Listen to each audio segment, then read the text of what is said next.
Who here feels like they have 375 tabs open and no idea where the music is coming from? And I'm talking about your head, not your computer. That's totally me. I'm Carla White, your host of the Permission to Play show. I'm your spark igniter for turning exhaustion and overwhelm into joy, ease, and fulfillment. Ready? Let's play. So let's talk about what happens when we're juggling a bajillion balls. I want to talk today about how to turn that chaos into calm. So for a short period of time, when I had clearly lost my mind, I decided it would be a good idea if I became my husband's assistant at work. I know now that it was a bad idea, but at the time, it was a life lesson for me in that we work and operate completely different. So when I would go in, his desk was immaculate. There was nothing on it. And he would work on one file at a time, one task at a time. He would do that until it was complete. And then he would move on to the next. He actually, this even just happened the other night. We were working on a project here and I was ready to move on to the next thing. And he goes, "Oh, wait, we still have one thing to do." So I had to go back down and do this one thing, which was to pick up the single boot that I had left behind from bringing it from downstairs to upstairs. So this kind of thing still happens in my life. But he says that's a secret to his success or to success. I call it anal retention. And we're both right.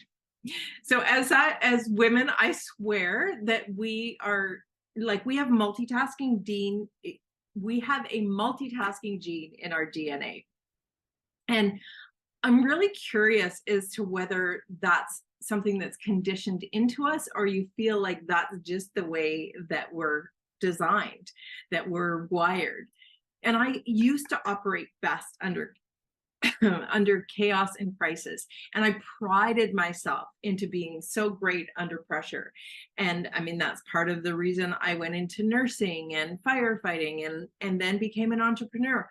All definitely pressure, high chaos, high crisis mode, that I was fueled by the anxiety, the adrenaline, the urgency, the deadlines. Like I really felt like, hey, this is what I'm good at.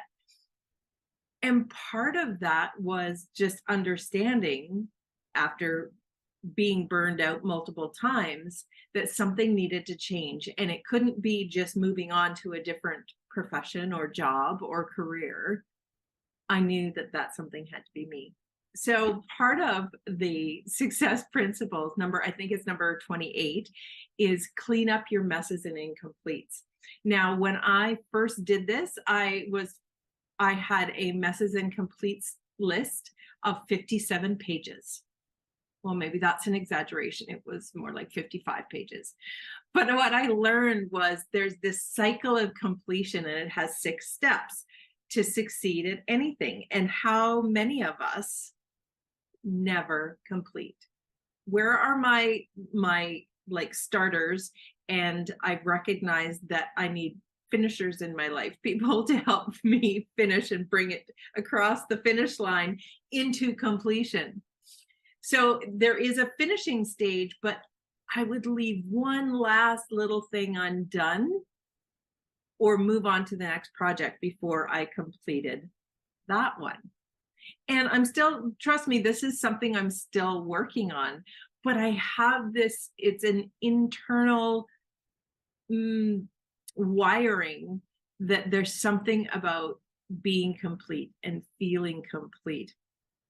So comment mess below if you have an area of your life that has some messes or incompletes. And believe me, there's no judgment here. I still have, my messy perfectionist tendencies.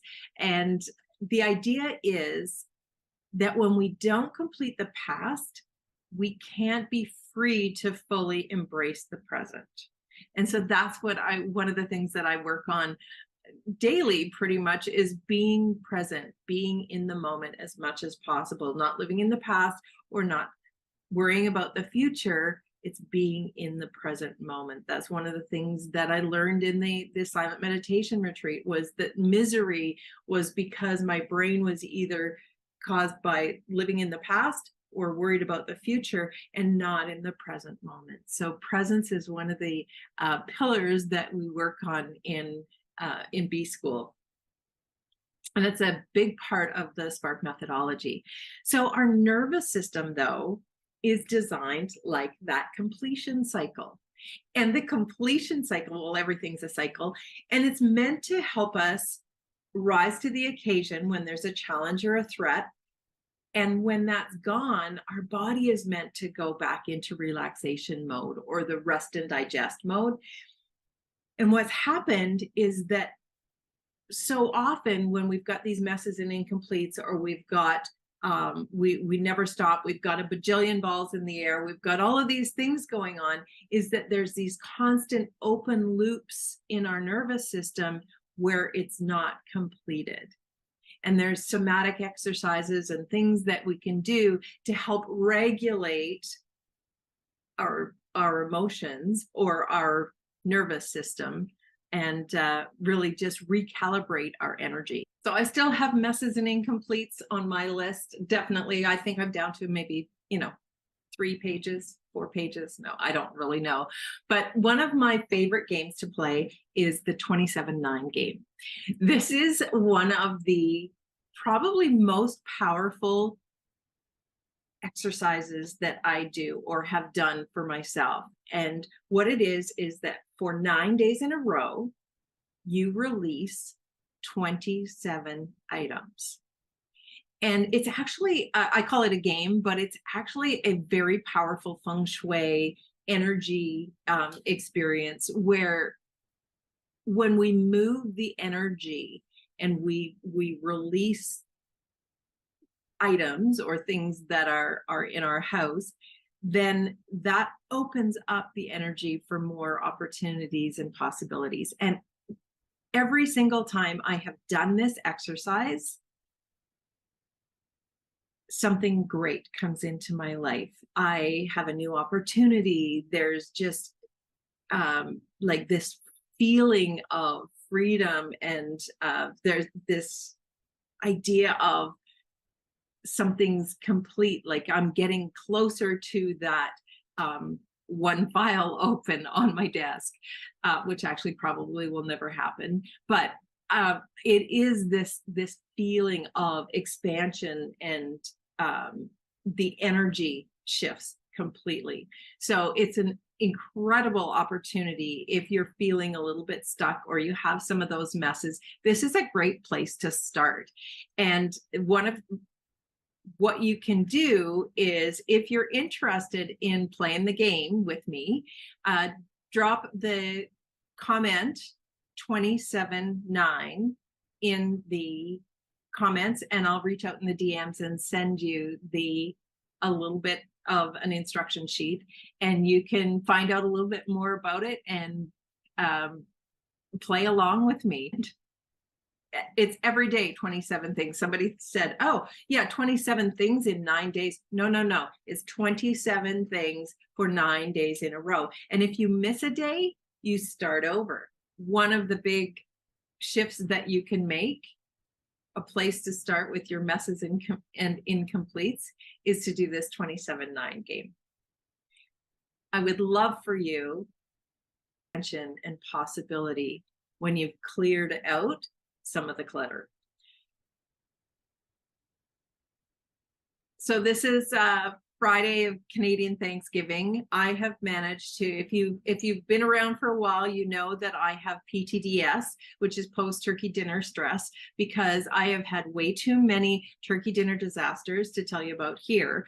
But what I did this year was, well, and actually we were empty nesters again, because my daughter just left for Europe for a fantastic trip, and the other two have moved out. And so it was just going to be the three of us. And I decided that I was going to invite myself to my sister's for turkey dinner.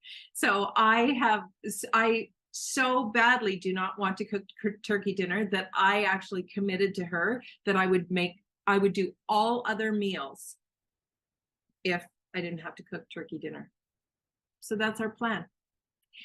We're headed out on the road. So if you are traveling this weekend, if you're headed to friends and family, or if you're staying home and you're making turkey dinner, next time invite me, okay? One of the things I'm most thankful for is this community and you out there. Thanks for watching.